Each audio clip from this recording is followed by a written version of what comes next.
Luffy, लोकी और ईमो की fight finally में इस चैप्टर में देखने को मिलती है। एंड यही नहीं, इस चैप्टर में हमें ये भी पता चलता है कि कैसे स्ट्रॉयर्स टोमी रिवर्सी की सबसे बड़ी वीकनेस होने वाले हैं। और हाँ, ईमो इस चैप्टर में एक नया अटैक भी यूज करती है जो हमने आज से पहले से किसी चैप्टर में करते हुए नहीं देखा। तो चलिए इस चैप्टर के ब्रेक डाउन को शुरू करते हैं without wasting any more time. तो चैप्टर 1178 का नेम होने वाला है वेकिंग अप फ्रॉम नाइटमेयर। इस चैप्टर की कवर स्टोरी में हमें बहुत टाइम बाद किड दिखाया जा रहा है जिसे एक बुल चेस कर रहा है उसके क्लोक की वजह से। एनीवेज, अब हम मूव करते हैं इस चैप्टर की मेन स्टोरी पे। तो जैसे हमने लास्ट चैप्टर में देखा था कि ईमू, लूफी और लोकी लड़ने वाले होते हैं, लेकिन वहाँ पे वाला चैप्टर खत्म हो जाता है और इस चैप्टर में स्टोरी वहीं से शुरू होती है जहाँ से लास्ट चैप्टर खत्म हुआ था। ईमू अपने आप को गुनको की बॉडी से सेपरेट कर लेती है और वही ब्लैक शैडो बन जाती है जो वो गॉड वैली में बनी थी। और वो यहाँ पे एक डायबॉलिकल कॉन्वेरेंट यूज करती है जिससे वो इस चीज से उसके दो टेंटिकल्स निकल आते हैं जिससे वो लूफी की बॉडी और लोकी के ड्रैगन हेड को स्टैब कर देती है। ये चीज करते हुए ईमू लूफी और लोकी से बोलती है काश तुम दोनों इस दुनिया से डिसअपियर हो जाते जैसे रॉक्स हो गया था। ज्यादा पावर के बदले में ईमू तुम्हारी जिंदगी का एक हिस्सा छीन लेगा और उसके बदले में तुम दोनों एक दूसरे से नफरत करने लगोगे। और उसके बाद ईमू यहाँ पे लूफी और लोकी पे डोमी रिवर्स यूज करती है, लेकिन इन दोनों को उस पर कोई इफेक्ट ही नहीं होता। फिर यहाँ पे लूफी ईमू के ब्लैक टेंटिकल्स पे किक मार के उन्हें हटा देता है। फिर लूफी ईमू से बोलता है तुम करने की कोशिश कर रहे हो, ये तो बिल्कुल हर्ट भी नहीं करा। फिर लोकी बोलता है ये चीज कितनी अनोइंग है। फिर लोकी ईमू से पूछता है क्या तुमने अभी रॉक्स को मेंशन करा। फिर ईमू बोलती है जैसा मैंने तुम दोनों से एक्सपेक्ट करा था। वेल, यहाँ पे ईमू ने अपनी नई पावर यूज करी डायबॉलिकल कॉन्वेनेंट। एंड ये नहीं, उसने डोमी रिवर्स भी यूज करी बट वो लूफी और लोकी को कंट्रोल नहीं कर पाई। वेल, ये चीज ईमू ने एक्सपेक्ट करी भी थी बट द थिंग इज उसने रॉक्स को कैसे कंट्रोल करा। और जैसा कि हमें पता है कि रॉक्स उसके पीक टाइम पे गोल्डी रॉजर से भी ज्यादा स्ट्रॉन्ग था एंड वो डेवी जोन्स का डिसेंडेंट भी था, तो आप समझ सकते हो कि रॉक्स कितना स्ट्रॉन्ग था। एंड वो एक वीक विल्ड कैरेक्टर भी नहीं था। बट इन सारी चीजों को ऐड करने के बाद भी रॉक्स ईमू का एक स्लेव बन गया। वेल, मेरे पास यहाँ पे एक थ्योरी है एंड वो लूफी और लोकी के डेविल फ्रूट से रिलेटेड ही है। तो जहाँ तक है, जैसा मैं पता है कि मिथिकल ज़्वान डेविल फ्रूट्स की उनकी खुद की विल होती है और ये भी हम कैसे भूल सकते हैं कि लूफी और लोकी दोनों का devil fruit mythical Zoan devil fruit है। एंड मे बी इसी वजह से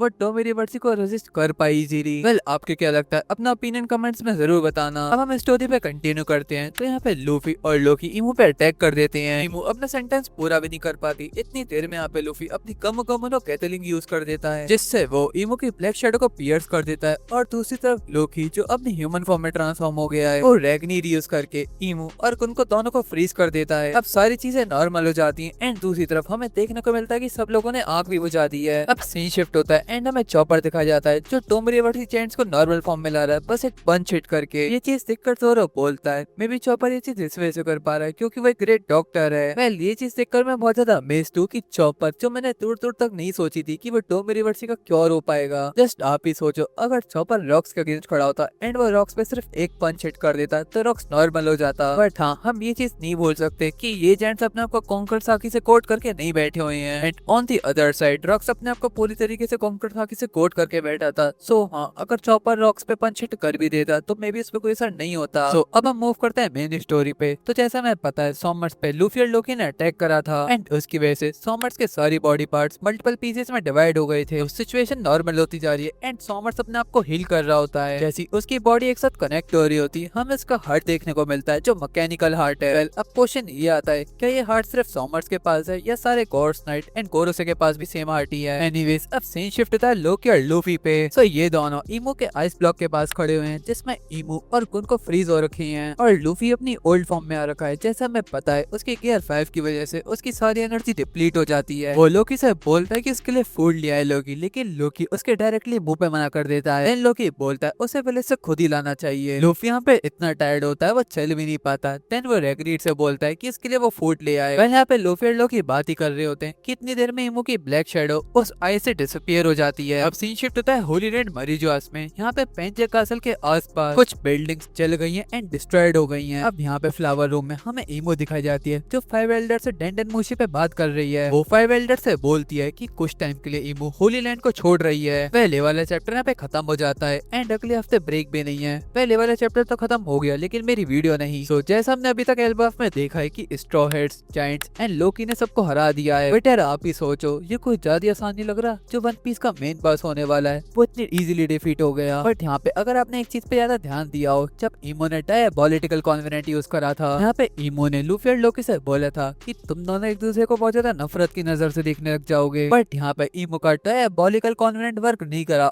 और मे बी ये वर्क कर गया, हमें क्या ही पता। और मे बी ये चीज ईमो का लॉन्ग टर्म प्लान हो। जैसा मैं पता है कि लोकी के डेल फ्रूट का previous user and sun god पहले स्पार कर चुके हैं एक दूसरे के अगेंस्ट, बट हमें ये एग्जैक्ट रीजन नहीं पता कि इन दोनों का फाइट करने का रीजन क्या था। और आप ही सोचो एल्बा फाक जिसकी इतनी हाइप बनी हुई है वो इतनी इजीली तो खत्म नहीं हो सकता। इससे ज्यादा इंटेंस आग तो एगर टैलेंट आग था, तो इससे आप समझ सकते हो कि ओडा सेंसेई ऐसी चीज तो बिल्कुल भी नहीं करेंगे। अगर मैं सही बताऊं तो मुझे अंदर से वाली फीलिंग आ रही है कि यहाँ पे कुछ तो स्ट्रॉ हेड्स के साथ बड़ा होने ही वाला है। मे बी लूफी और लोकी अपना कंट्रोल लूज करते हैं कुछ टाइम बाद और इन दोनों की फाइट स्टार्ट हो जाए। एंड ये सोचो कि लोकी कितना स्ट्रॉन्ग है, उससे फाइट करने के लिए लूफी, लोकी एंड सांजी तीनों को आना पड़ेगा। एंड अगर हम ईमो पे हैं तो वो मरीजोस छोड़कर चली गई है। अब सोचने वाली बात ये है कि वो एल्बा वापस आएगी या वो कहीं और गई है। मैं सही बताऊं तो अभी तक गॉड्स नाइट तो एल्बाफ से नहीं गए हैं, तो मे बी ईमो वापस आ सकती है एल्बाफ में। एंड ये नहीं, इस बार ईमो अपनी मेन बॉडी के संग आ रही है, तो क्या पता हमें ईमो का फेस रिवील भी हो जाए इस बार। एंड अगर ईमो एल्बाफ में नहीं भी आए तो वो इस बार बहुत बड़ी फाइट की प्लानिंग कर रही है। अगर आप ही सोचो ईमो अपनी मेन बॉडी के संग एल्बाफ आ जाती है